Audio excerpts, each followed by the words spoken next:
Assalamualaikum warahmatullahi wabarakatuh. Kembali lagi pada hari ini dengan saya Ibu Nurida dalam pelajaran seni budaya.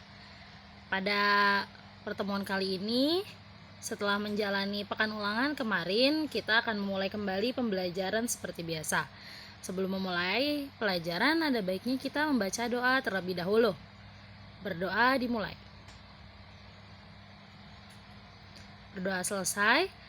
Nah, untuk materi kali ini kita akan membahas tentang tari tradisional.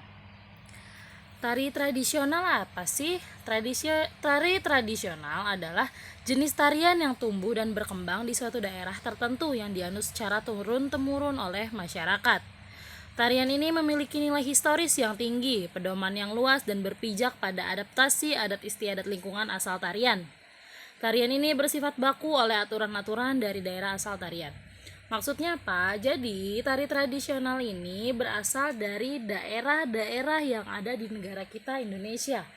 Nah, kenapa dia disebut berkembang di suatu daerah? Karena memang tarian ini berasal dari daerah-daerah suku, berdasarkan suku dan pulau-pulau yang ada di Indonesia. Tari tradisional ini memiliki sifat kedaerahan yang kental dengan pola gaya tari atau style yang dibangun melalui sifat dan karakter gerak yang sesuai dan sudah ada sejak lama. Makanya rata-rata gerak tari tradisional itu bersifat kedaerahan berdasarkan bagaimana sih watak dari daerah tersebut. Nah, tari tradisional ini kenapa bisa bernilai historis tinggi? Karena sudah muncul sejak dulu dan dipelajari sejak dulu oleh orang tua tetua dari daerah masing-masing, sehingga kita tahu nilai dari tari tradisional ini bersifat historis atau sangat-sangat bersejarah.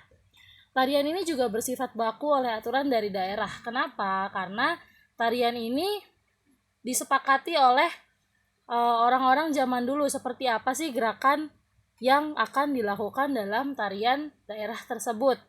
Aturan bakunya pun ini bersifat turun-temurun dan tanpa tertulis atau hanya diketahui dari generasi ke generasi melalui lisan, melalui pesan dari tetua ke anaknya, ke cucunya, ke cicitnya.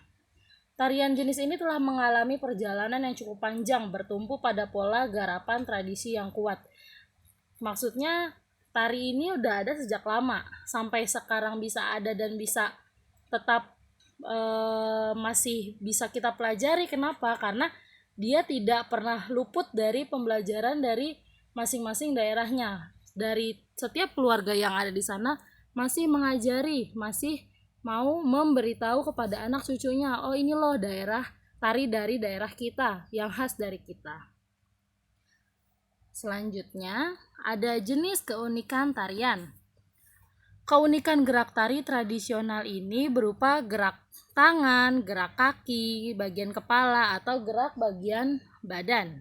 Biasanya, gerakan tersebut merupakan ciri khas yang membedakan antara satu tarian daerah dengan tarian daerah lainnya. Nah, contoh yang pertama ada keunikan gerak. Gerak dari tari bukan hanya berhubungan dengan kelenturan tubuh atau keluasannya aja, tapi berpatokan pada masing-masing keunikan yang tadi saya sebutkan. Misalnya di Bali, kita tahu tari pendet dari Bali, ketika orang menarikannya yang bergerak adalah matanya. Yang menjadi poin penting adalah matanya. Maksudnya poin penting adalah bagaimana cara berkomunikasinya dengan antara si penari dengan penonton dengan penonton dari tarian tersebut. Lalu ada juga tarian dari Sunda dan Jawa. Biasanya dari Sunda dan Jawa ini mengutamakan gerakan kepala dan leher. Lalu ada gerakan kaki yang lincah. Biasanya gerakan kaki yang lincah ini dipergerakan oleh tarian dari daerah Kalimantan. Selain itu ada gerak tari dari daerah Jawa, biasanya cenderung pelan dan halus. Selain itu seperti kita bisa lihat tarian dari Bali Kecak itu bersifat gerakan tangannya yang sangat cepat, juga cara berbicaranya yang cepat. Yang kedua, ada keunikan iringan. Keunikan iringan ini tak hanya pada gerak, tapi juga pada unsur bunyi atau iringan yang diberikan ketika tarian sedang dipertunjukkan. Rasa dalam tarian akan lebih membawa suasana saat ada musik yang mengiringi lagu dalam tarian tersebut. Contohnya adalah ada musik gamelan pada tarian Jawa. Gamelan sendiri ini memiliki banyak jenis, ada yang dari Jawa, Sunda, dan juga Bali. Yang ketiga ada keunikan busana. Busana atau kostum yang digunakan saat kita menampilkan tarian semakin unik akan semakin baik penampilan tarian tersebut. Nah, masing-masing tarian ini busananya disesuaikan dengan daerah asal dari tarian tersebut. Biasanya kalau pada zaman dahulu karena belum adanya pakaian-pakaian yang mewah, karena biasanya kan kalau tarian ini diperagakan oleh rakyat-rakyat biasa di depan raja-raja atau ratu-ratu, sehingga pakaiannya pun hanya dengan pakaian sehari-hari. Namun seiring berjalannya waktu, semakin modernnya dunia, akhirnya sekarang dalam penampilan tarian kita menggunakan busana yang lebih modis, lebih modern, dan juga lebih indah dipandang. Contohnya ada tarian yang menunjukkan hewan, tari kijang atau tari merak. Biasanya kostum yang digunakan pun berupa gambaran dari hewan tersebut. Nah, jadi untuk busana ini dipengaruhi oleh daerah masing-masing berdasarkan daerah asal tarian. Biasanya tarian ini dalam busana ini mengikuti topik atau tema apa sih yang digunakan dalam penampilan tarian tersebut. Selanjutnya ada jenis penyajian tarian. Dalam penyajian tarian ini terdapat 3 cara. Yang pertama ada tari tunggal, tari berpasangan, dan tari kelompok. Maksud dari tari tunggal yang pertama adalah tarian ini biasanya dimainkan atau dibawakan oleh satu orang penari saja. Maksudnya si penari ini tampil sendiri di atas panggung, namanya aja tunggal, satu. Berarti dia hanya sendiri. Biasanya menggambarkan watak tokoh atau hewan. Jadi biasanya dalam penampilan tari tunggal ini menggambarkan sebuah watak seseorang atau sebuah watak dari seekor binatang atau hewan.